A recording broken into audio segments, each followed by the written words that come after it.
Welcome to সহজ ইতিহাস। আমি ইমতিয়াজ। আজকের যে বিষয়টি নিয়ে আমরা আলোচনা করব সেটি হলো মোগল যুগের ইতিহাসের উপাদান। যদিও বিষয়টি এসএলএসটি পরীক্ষার সঙ্গে সরাসরি যোগাযোগ নেই, তা সত্ত্বেও এই বিষয়টি জেনে রাখতে হবে। কারণ হচ্ছে আমরা সাধারণত মোগল যুগ পড়তে গিয়ে আমাদের ইতিহাসের উপাদান সম্পর্কে অবগত থাকতেই হবে।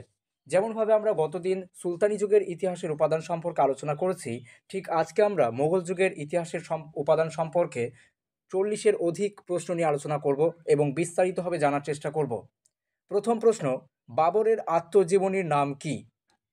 বাবর মোগল যুগের প্রথম প্রতিষ্ঠাতা। 1526 সালে দেখছি প্রথম পানিপথের যুদ্ধের মধ্য দিয়ে তিনি ইব্রাহিম লোদিকে পরাজিত করছেন এবং এখানে মোগল যুগের একটি প্রতিষ্ঠা তিনি তৈরি করছেন।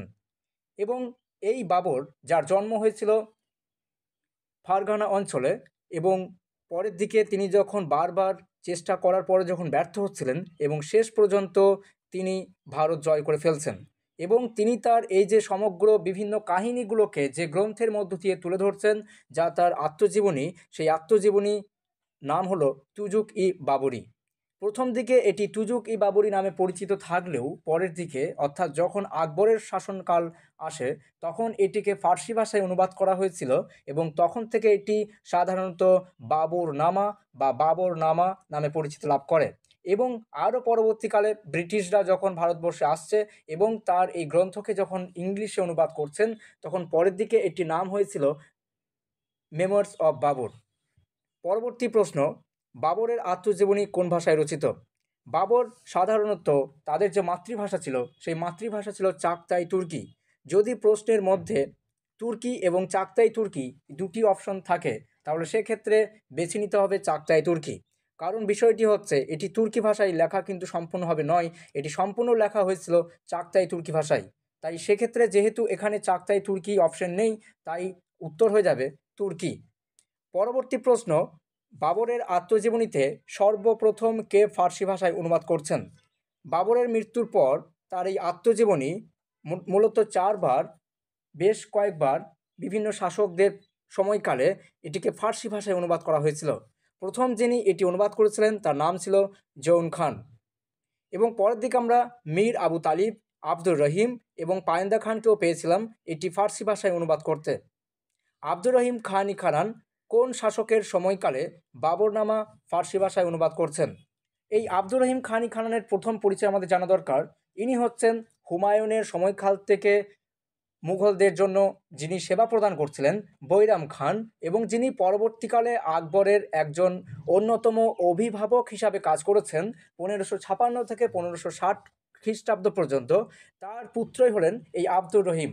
এবং স্বাভাবিকভাবেই বৈরাম খানের উপাধি ছিল, যেটা কিন্তু হুমায়ুন তাকে প্রদান করছেন, খান-ই খানান, এবং পরবর্তীকালে তার পুত্র কিন্তু সেই উপাধি কিন্তু পেয়েছিলেন খান-ই খানান। তাই আব্দুর রহিম খান-ই খানান, যিনি কিন্তু একজন নবরত্নের একজন ছিলেন, আকবরের যে নবরত্ন রয়েছে সেই নবরত্নের একজন অন্যতম ছিলেন এই আব্দুর রহিম খান-ই খানান, এবং তিনি কিন্তু ফার্সি ভাষাতে এই বাবরনামা বা তুজুকি বাবরি অনুবাদ করেছিলেন। পরবর্তী প্রশ্ন, নিচের কোনটি ঠিক? 4টি অপশন দেওয়া হয়েছে, এক্ষেত্রে 3টি অপশন কিন্তু ভুল, অর্থাৎ আমাকে চতুর্থ অপশনটি কিন্তু খুঁজে বার করতে হবে। প্রথম এ, বাবরনামা ফার্সি ভাষায় মোট 4বার অনুবাদ করা হয়।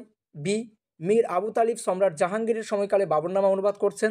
অপশন সি, বাবরনামা ইংরেজি ভাষায় অনুবাদ করেন হেনরি এলিয়ট। এবং অপশন ডি, এএস বেভারিজ বাবরনামাকে এশিয়ার একমাত্র বাস্তবিক ঐতিহাসিক গ্রন্থ বলেছেন। অর্থাৎ এক্ষেত্রে যেটি উত্তর হবে সেটি হচ্ছে অপশন এ, অর্থাৎ বাবরনামা ফার্সি ভাষায় মোট 4বার অনুবাদ করা হয়েছিল। পরবর্তী প্রশ্ন, হুমায়ুননামা কে রচনা করেন? হুমায়ুননামা রচনা করেছিলেন, আমরা দেখছি যে উত্তরটি মির্জা মোহাম্মদ, খাবান্ত আমির, বায়াজিদ এবং জহর আফতাবজি। উত্তর হবে খাবান্ত আমির। পরবর্তী প্রশ্ন, তারিক-ই রশিদি গ্রন্থের লেখক কোন অঞ্চলের শাসক ছিলেন? তারিক-ই রশিদি যিনি রচনা করছেন, তিনি সাধারণত বাবরের আত্মীয়। আরও সঠিকভাবে বলতে গেলে তিনি হচ্ছেন বাবরের কাকার ছেলে, অর্থাৎ তিনি হচ্ছেন চাচাতো ভাই। অর্থাৎ তার নাম ছিল মির্জা হায়দার দুগলত, এবং তার বাবা সাধারণত তাশখন্দের এলাকায় গভর্নর ছিলেন। এবং তারিক-ই রশিদির এই গ্রন্থের লেখক মির্জা হায়দার দুগলত, তিনি স্বাভাবিকভাবেই বাবরের দ্বারাই কিন্তু লালিত পালিত হয়েছিলেন। এবং আমরা 1540-এর দিকে দেখছি ইনি কিন্তু কাশ্মীর এলাকায় চলে যান এবং সেখানটা অঞ্চলটা দখল করে শাসন ব্যবস্থা শুরু করেছিলেন। তাই সেক্ষেত্রে তারিখ-ই-রশিদি গ্রন্থের লেখক যিনি রয়েছেন তিনি হচ্ছেন মির্জা হায়দার দুগলাত এবং যে অঞ্চলে তিনি শাসক ছিলেন সেটা হচ্ছে কাশ্মীর। জহর আফতাবজি কে ছিলেন? একজন ঐতিহাসিক, এক প্রধান রন্ধক, একজন সেনাপতি, একজন দরবারি কবি। আমাদের উত্তর হবে তিনি একজন প্রধান রন্ধক। পরবর্তী প্রশ্ন, তারিখ-ই শেরশাহী গ্রন্থটি কোন শাসকের সময়কালে রচিত হয়েছিল? তারিখ-ই শেরশাহী গ্রন্থটি সাধারণত রচনা করা হয়েছিল শেরশাহ সূরির জন্য, কিন্তু এটি রচনা হয়েছিল অনেক পরবর্তীকালে। সেই জন্য এটিকে সাধারণত তোহফা-ই শেরশাহী বা তারিখ-ই শেরশাহী নামেও কিন্তু অভিহিত করা হয়। এটি রচনা হয়েছিল সম্রাট আকবরের সময়কালে এবং আকবরকে এটি কিন্তু একটি গিফট হিসাবে, উপহার হিসাবে প্রদান করা হয়েছিল। আকবরনামা গ্রন্থটি কতগুলি খণ্ডে বিভক্ত? আকবরনামা গ্রন্থটি সাধারণভাবে যিনি রচনা করেছিলেন তিনি ছিলেন আকবরের নবরত্নের একজন, তার নাম হচ্ছে আবুল ফজল, এবং তিনি এটি সাধারণত 3টি খণ্ডে রচনা করেছিলেন। পরবর্তী প্রশ্ন, আইনি আকবরী গ্রন্থটি কতগুলি খণ্ডে বিভক্ত ছিল?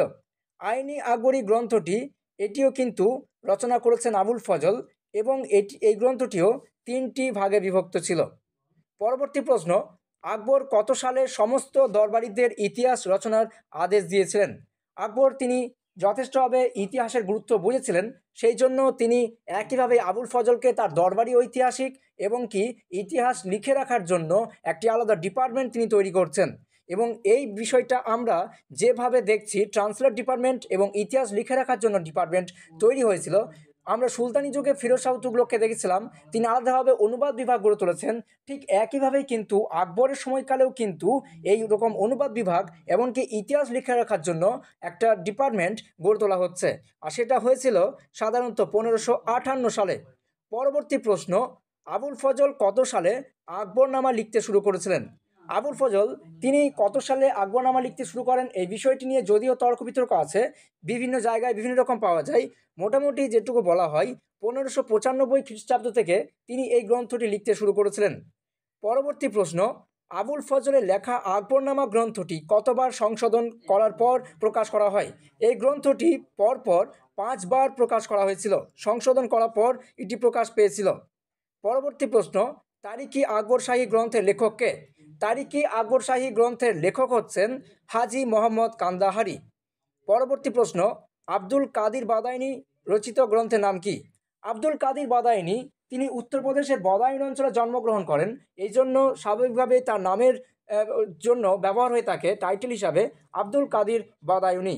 এমনকি আমরা দেখছি যে আবুল ফজল এবং আব্দুল কাদির বাদায়ুনি এরা দুজনেই কিন্তু আকবরের শাসনকালে ঐতিহাসিক হিসাবে যথেষ্টভাবে সমাদৃত ছিলেন, কিন্তু আবুল ফজলের সঙ্গে আকবরের যেরকমভাবে ভালো সম্পর্ক ছিল, একটি বন্ধুত্বপূর্ণ সম্পর্ক, কিন্তু পরের দিকে আব্দুল কাদির বাদায়নির সঙ্গে আকবরের সম্পর্ক কিছুটা হলেও কিন্তু সম্পর্ক খারাপ হয়ে যায়, সেটা বিভিন্ন কারণের জন্য, যার জন্য আব্দুল কাদির বাদায়নির গ্রন্থ থেকে আমরা আকবরের শাসনকালের বিভিন্ন ত্রুটি এবং কি খারাপ দিকগুলো সম্পর্কে জানতে পারি। অর্থাৎ আবুল ফজল যেখানে সম্পূর্ণভাবে তিনি প্রশংসা করে গিয়েছেন তার দরবার এবং তার সাম্রাজ্য সম্পর্কে, অন্যদিকে কিন্তু মুনতাখাব উত-তাবারিক গ্রন্থে আমরা সেই সমস্ত বিষয়গুলো জানতে পাচ্ছি যেখানে কিন্তু আবুল ফজল তার গ্রন্থে সেই সমস্ত বিষয়গুলো লিখছেন না। পরবর্তী প্রশ্ন, তবাকতি আকবরী গ্রন্থটি কতগুলি খণ্ডে বিভক্ত? এই গ্রন্থটিও কিন্তু 3টি খণ্ডে বিভক্ত। তাহলে আমাদের মনে রাখতে হবে আইনি আকবরী, আকবরনামা এবং তবাকতি আকবরী এই সমস্ত গ্রন্থগুলি সাধারণত 3টি খণ্ডে বিভক্ত রয়েছে।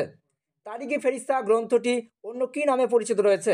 তারিখ-ই ফেরিস্তা গ্রন্থটি যিনি লিখছেন তিনি হচ্ছেন মোহাম্মদ কাসিম ফেরিস্তা এবং তিনি একজন মুঘল যুগের একজন ঐতিহাসিক হিসাবে পরিচিত রয়েছেন।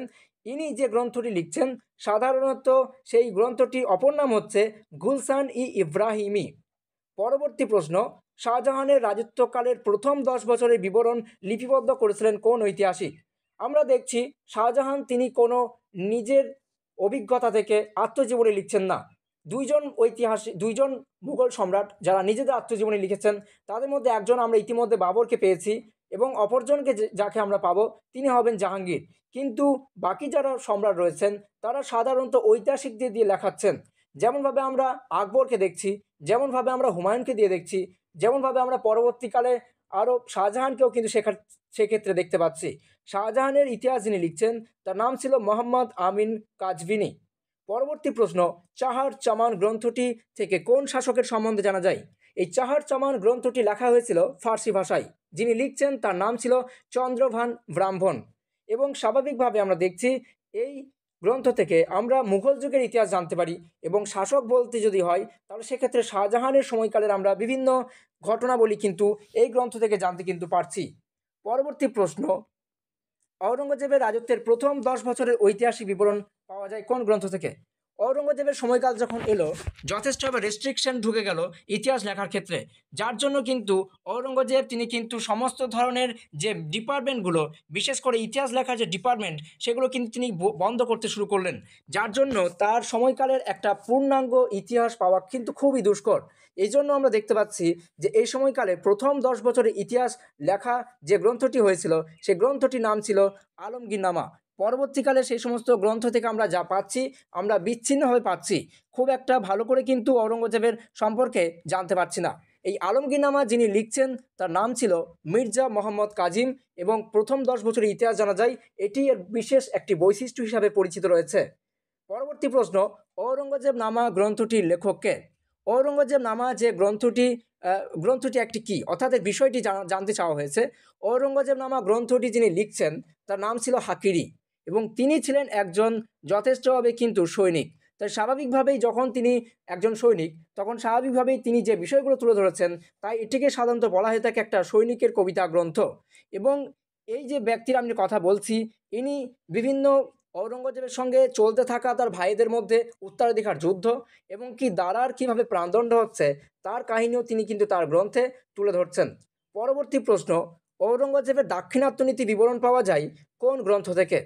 ঔরঙ্গজেব যে দাক্ষিণাত্য নীতি করছেন এবং তার জীবনের 50 বছরটাকে দুটো ভাগে যদি আমরা ভাগ করি, 25 বছর তিনি উত্তর ভারতে এবং বাকি 25 বছর তিনি দক্ষিণ ভারতে কাটিয়েছেন, সেক্ষেত্রে আমরা দেখতে পাচ্ছি মোটামুটি দক্ষিণ ভারতে তিনি গোলকুন্ডা বিজাপুর জয়ের মধ্য দিয়ে যেভাবে দক্ষিণ ভারতে আধিপত্য বিস্তার করতে চেয়েছেন এবং উত্তর ভারত তার হাত থেকে যেভাবে আস্তে আস্তে করে পতনের দিকে এগিয়ে যাচ্ছিল, সেক্ষেত্রে এই ঘটনাগুলো আমরা দাক্ষিণাত্য নীতি নামে চিহ্নিত করছি এবং যেটি দাক্ষিণাত্য ক্ষত নামেও চিহ্নিত হয়ে থাকে।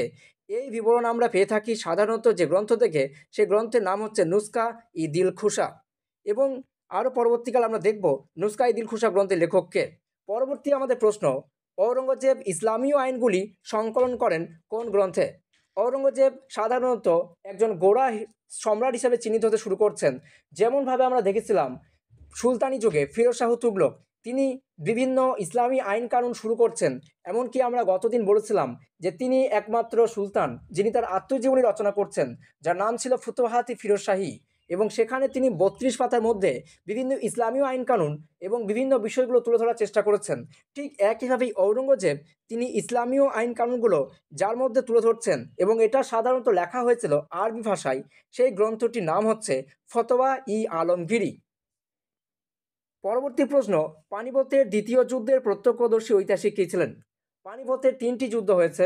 একটি হয়েছিল প্রথমটি 1526 সালে ইব্রাহিম লোদির সঙ্গে বাবর এবং এটি ঘটেছিল 1526-এর এপ্রিল মাসে, 21 এপ্রিল। দ্বিতীয় যুদ্ধ হয়েছিল 1526 সালে নভেম্বর মাসে এবং এটি হয়েছে সাধারণত আমরা দেখতে পাচ্ছি যে মুঘল সাম্রাজ্যের সম্রাট আকবরের সঙ্গে, অপরদিকে হিন্দু সেনাপতি তথা আদিল শাহের হিন্দু সেনাপতি হিমুর সঙ্গে। হিমু যিনি একজন বিক্রমাদিত্য নামে পরিচিত, তিনি হচ্ছেন ভারতের শেষ বিক্রমাদিত্য, যিনি 14 নম্বর বিক্রমাদিত্য। ইতিমধ্যে আমরা প্রথম বিক্রমাদিত্যের নাম পেয়ে থাকি যিনি বিক্রমাব্দ শুরু করেছিলেন, সেই পর্ব থেকে শুরু করে হিমু হচ্ছেন শেষ বিক্রমাদিত্য। তাহলে এই যে দ্বিতীয় পানিপথের যুদ্ধটি ঘটছে এবং আরও একটা যুদ্ধ আছে তৃতীয় পানিপথের যুদ্ধ, যেটি তৃতীয় পানিপথের যুদ্ধ আমরা বলছি, যেটি হয়েছিল 1761 খ্রিস্টাব্দে আহমদ শাহ আবদালির সঙ্গে মারাঠাদের এবং যে তৃতীয় পানিপথের যুদ্ধে শেষ পর্যন্ত আহমদ শাহ আবদালি জয়লাভ করেন এবং যেভাবে মারাঠা সাম্রাজ্যে একটা যথেষ্টভাবে কিন্তু আঘাত হানে এবং মারাঠা সাম্রাজ্য শেষ পর্যন্ত তাদের চিরতরে বিলুপ্ত হয়ে যায়, তাদের যে স্বপ্ন সেটা কিন্তু ভেঙে যায়। তারা যেভাবে ভেবেছিল ভারতবর্ষকে শাসন করবে সেই তাদের স্বপ্নটা কিন্তু চুরমার হয়ে যায়। এবং এই যে তৃতীয় পানিপথে যে যুদ্ধটি আমরা দেখতে পাচ্ছি যেটি হয়েছিল সাধারণত জানুয়ারি মাসে এবং আমরা দেখছি দ্বিতীয় পানিপথের যুদ্ধের যিনি প্রত্যক্ষদর্শী যিনি দেখছেন তার নাম হচ্ছে আরিফ কান্দাহারি। এবং গতদিন আমরা যে প্রশ্নটি আপনাদেরকে দিয়েছিলাম যে তৃতীয় পানিপথের যুদ্ধের প্রত্যক্ষদর্শী কে ছিলেন? উত্তরটি হবে কাশিরাজ পণ্ডিত। কাশিরাজ পণ্ডিত তার গ্রন্থে, অর্থাৎ যেটাকে সাধারণত পঞ্জিকা বলা হয়ে থাকে বা ডায়েরি বলা হয়, এবং পরবর্তীকালে সেটা কিন্তু ইংলিশে অনুবাদ করা হয়েছিল ব্যাটেল অফ পানিপথ নাম দিয়ে। অর্থাৎ সেখানে থার্ড ব্যাটেল অফ পানিপথ বলা হয়নি, বলা হয়েছিল লাস্ট ব্যাটেল অফ পানিপথ, অর্থাৎ পানিপথের শেষ যুদ্ধ বলা হচ্ছে। সেখানে কিন্তু কাশিরাজ পণ্ডিত তিনি সম্পূর্ণ বিবরণ তার গ্রন্থে বা পঞ্জিকার মধ্যে দিয়েছিলেন। তাহলে মনে রাখতে হবে, দ্বিতীয় পানিপথের যুদ্ধের প্রত্যক্ষদর্শী আরিফ কান্দাহারি এবং অপরদিকে তৃতীয় পানিপথ যুদ্ধের যিনি প্রত্যক্ষদর্শী তার নাম হচ্ছে কাশিরাজ পণ্ডিত। পরবর্তী প্রশ্ন, আব্দুল কাদির বাদায়ুনি কোন যুদ্ধে অংশগ্রহণ করেছিলেন? আব্দুল কাদির বাদায়ুনি তিনি যে যুদ্ধে অংশগ্রহণ করছেন সেই যুদ্ধটি হচ্ছে হলদিঘাটের যুদ্ধ। পরবর্তী প্রশ্ন, নিশান কি? মুঘল শাহজাদাদের হুকুমনামা, মুঘল ইতিহাসপত্রের সংকলন, ঔরঙ্গজেবের প্রশস্তি এবং এক প্রকার শব্দকোষ। উত্তর হবে মুঘল শাহজাদাদের হুকুমনামা। পরবর্তী প্রশ্ন, আকবর দ্য গ্রেট মুঘল গ্রন্থটির লেখককে? আকবর দ্য গ্রেট মুঘল গ্রন্থটির লেখক হয়েছেন স্মিথ। পরবর্তী প্রশ্ন, rise and fall of the Mughal empire গ্রন্থটি রচয়িতা কে? রাইজ অ্যান্ড ফল অর্থাৎ উত্থান এবং পতন মুঘল সাম্রাজ্যের সম্পূর্ণ বিষয়টিকে তুলে ধরা হয়েছে, যিনি লিখছেন তার নাম হচ্ছে আর.পি. ত্রিপাঠী। পরবর্তী প্রশ্ন, কোন গ্রন্থটি সতীশচন্দ্র দ্বারা রচিত হয়েছিল?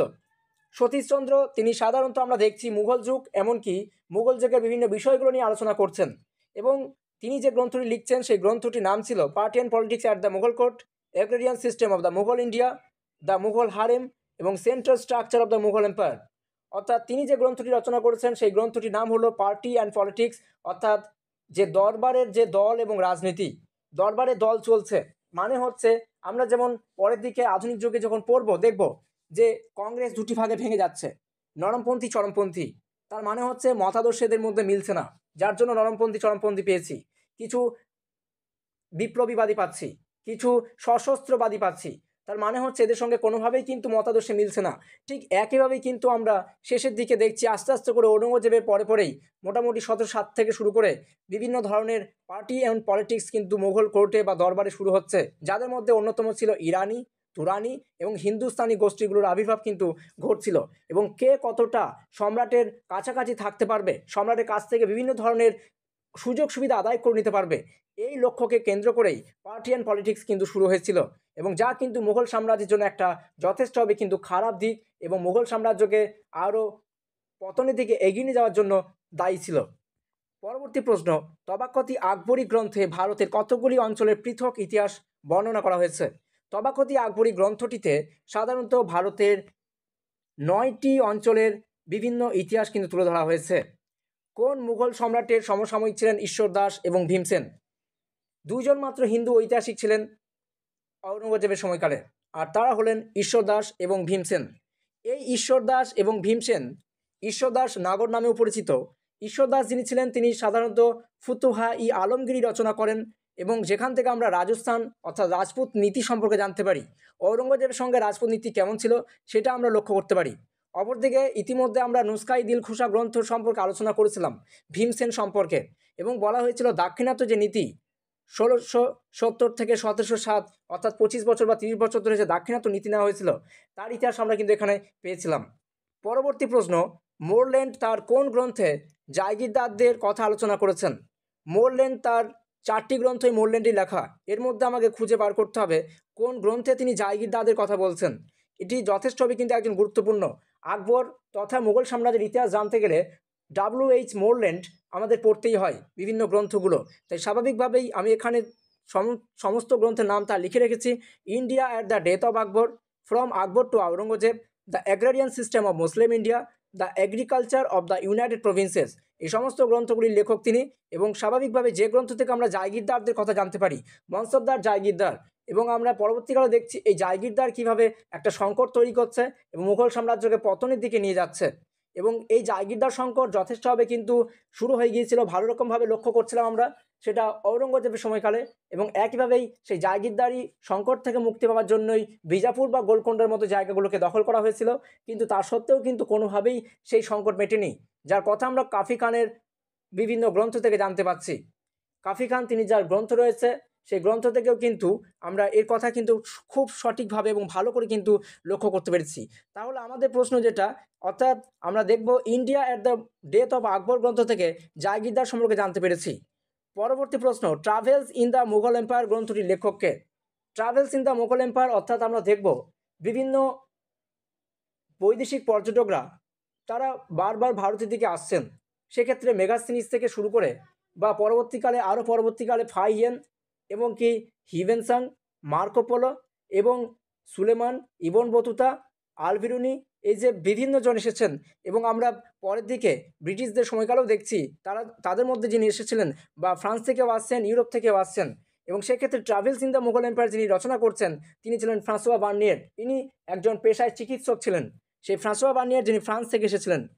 পরবর্তী প্রশ্ন, স্টোরিয়া ডো মোগর গ্রন্থের লেখককে। স্টোরিয়া ডো মোগর গ্রন্থের লেখক যিনি ছিলেন পিটার মুন্ডি, টমাস রো, ফিচ, মানুচি।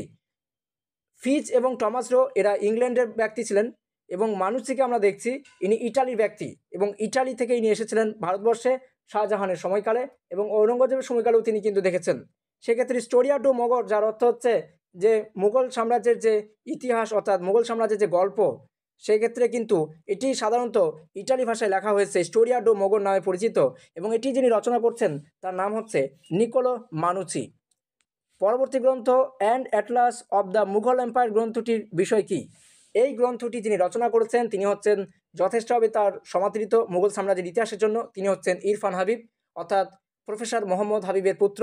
এবং এই প্রফেসর মোহাম্মদ হাবিব এবং ইরফান হাবিব দুজনেই কিন্তু আলিগড় ইউনিভার্সিটির সঙ্গে তাদের যুক্ত রয়েছেন এবং আমরা দেখতে পাচ্ছি যেমনভাবে পিতা পুত্র দুজনেই কিন্তু যথেষ্টভাবে ইতিহাসকে সমাদৃত করেছেন এবং তারা বিভিন্ন দিক উন্মোচন করেছেন। এবং ইরফান হাবিব যে দৃষ্টিভঙ্গি নিয়ে ইতিহাস রচনা করেন সেটি হচ্ছে সাধারণত মার্ক্সবাদী দৃষ্টিভঙ্গি। মার্ক্সবাদী দৃষ্টিভঙ্গি থেকে তিনি বিভিন্ন রচনা করেছেন এবং স্বাভাবিকভাবে আমরা বিভিন্ন ধরনের তার গ্রন্থ আমরা পড়েছি, বিশেষ করে সেটা আধুনিক ভারতের বিভিন্ন সিরিজগুলো হোক বা মুঘল যুগ সম্পর্কে হোক আমরা সাধারণত জানি। ঠিক একইভাবে তিনি আরেকটি গ্রন্থ যেটা রচনা করছেন সেটা হচ্ছে an Atlas of the Mughal empire. Atlas কথার অর্থ হচ্ছে মানচিত্র।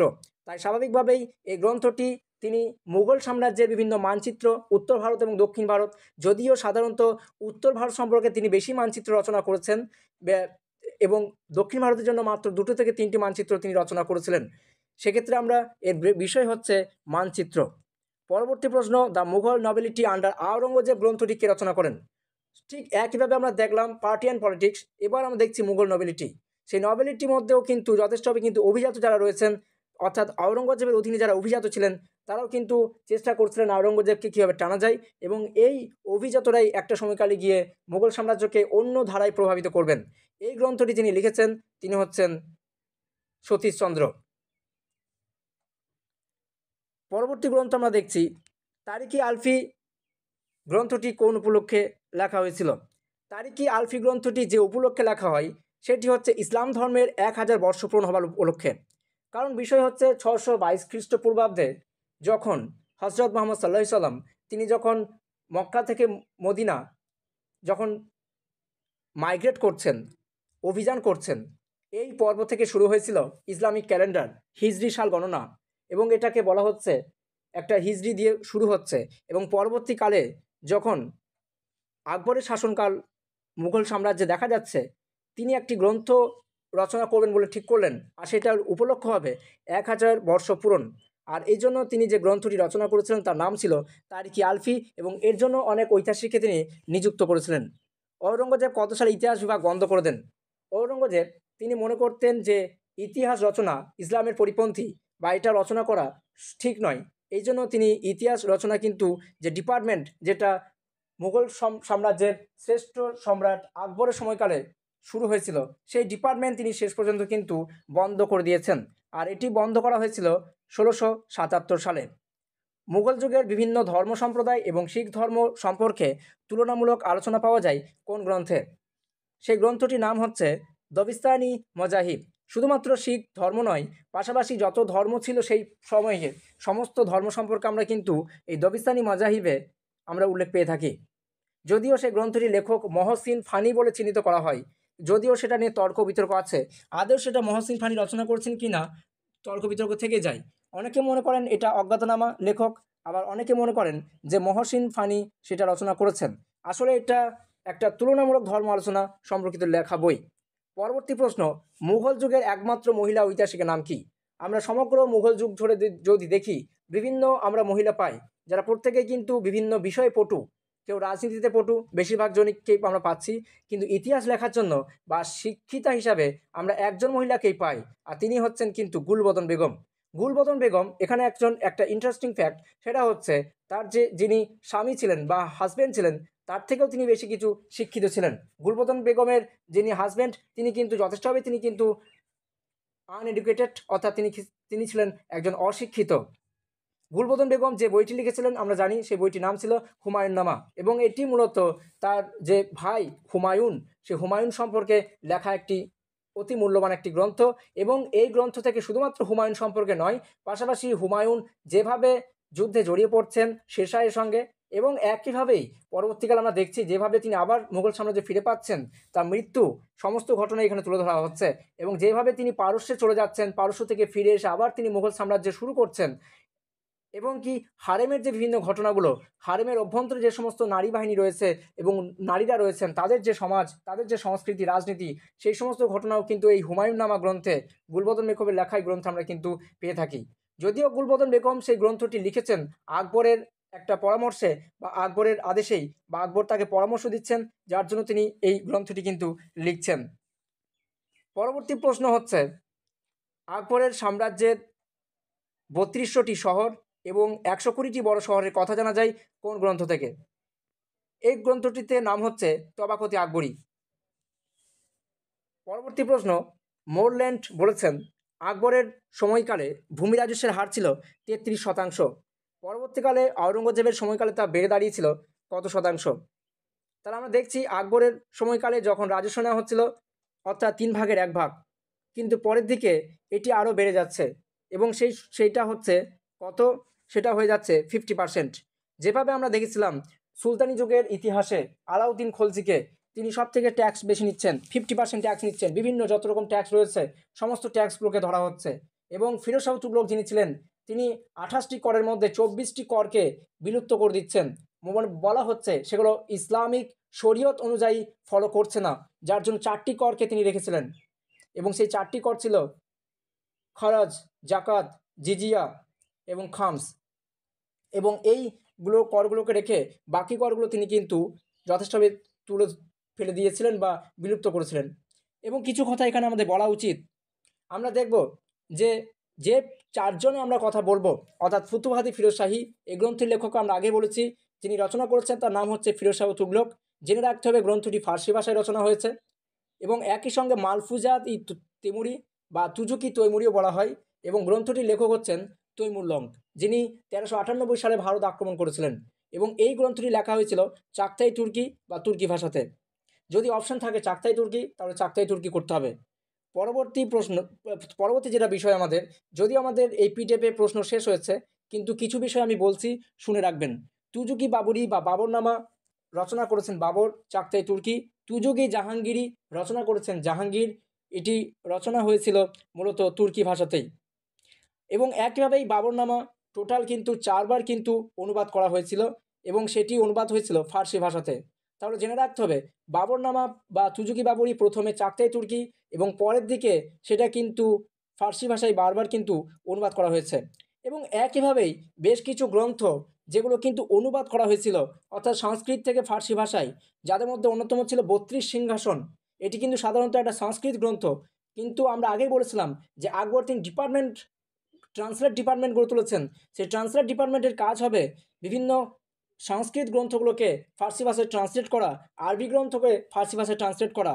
32 সিংহাসন রচনা করেছিলেন যিনি, আব্দুল কাদের বদায়ুনি, ফার্সি ভাষায় অনুবাদ করছেন। মহাভারতকে বলা হতো রাজমনামা, অনুবাদ করছেন আব্দুল কাদির বদায়ুনি ফার্সি ভাষাতে। রামায়ণও অনুবাদ করছেন আব্দুল কাদির বদায়ুনি। এবং একইভাবে আমরা দেখছি যে পঞ্চতন্ত্র, যেটা রচনা করেছিলেন বিষ্ণু শর্মা, গুপ্ত যুগের একটা অন্যতম গ্রন্থ, হিতোপদেশ বাংলা ভাষায় বেরিয়েছিল। এবং পৃথিবীতে বেশ কিছু গ্রন্থের মধ্যে অন্যতম গ্রন্থগুলির মধ্যে একটা হচ্ছে এই হিতোপদেশ বা পঞ্চতন্ত্র, যেখানে সাধারণত নীতি নৈতিকতা সম্পর্কে উল্লেখ করা হয়েছে। এবং এই পঞ্চতন্ত্র যিনি মুঘল যুগে ফার্সি ভাষায় অনুবাদ করছেন, তিনি হচ্ছেন আবুল ফজল।